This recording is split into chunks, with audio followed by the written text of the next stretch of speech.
BGC is a place that has allowed me to explore ideas across boundaries in a way that would probably not be feasible at other institutions.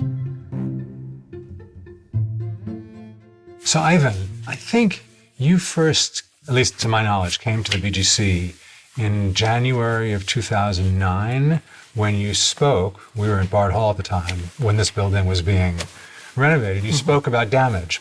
And just last semester or last year, you gave a course about damage. So I'm wondering if you could say something about the way in which being at the BGC has let you put together your research interests and your teaching interests. BGC is a place where people are developing or producing big ideas regularly. It's a something of a hotbed of ideas, and it's a hotbed of ideas in which all the factors that we've been discussing, teaching, research, exhibiting, come together to allow that to happen. Teaching here is very much a matter of exchange, not instruction. You do a lot of thinking about and writing about in the form of exhibition reviews, contemporary art.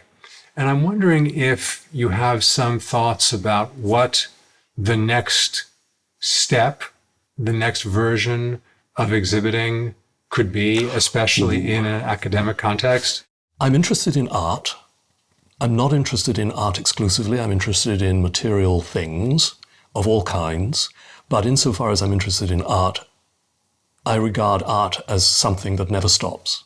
People continue to make things, continue to exercise their ingenuity in creative ways. So I would never say, well, I've spent quite a lot of my life working on 17th century Dutch and Flemish painting, so that's where I'm going to stop. I'm just as interested in what's happening in small galleries in Brooklyn as what's happening in the Metropolitan Museum. I don't want to be cut off from current creativity. You have to be looking widely in order to be able to feed exhibiting practice, I think. We can look at ideas and things from anywhere in the world and without a sense of hierarchy, so that things from Oceania can be just as attention-grabbing as things from the Italian Renaissance. And that is, I think, very unusual. And how do you think this kind of interdisciplinary research space makes for distinctive kind of graduate student experience? So you can have a series of questions and go and talk to someone who is fundamentally a historian, but then see it from a different point of view by talking to an anthropologist or an archaeologist or a design historian. And I think that is something that is pretty unusual as well. And I think that enriches the student experience enormously.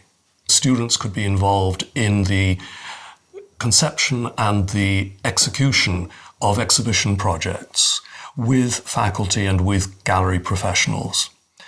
And I think students can learn an enormous amount from that, but they also have a great deal to contribute. Here we have teaching, research, and exhibiting. Mm-hmm.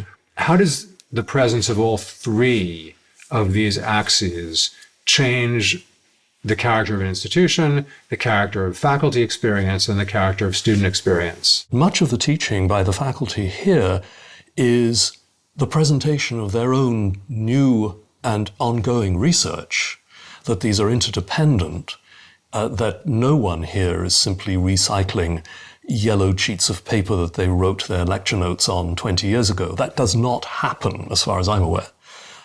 So it's fresh.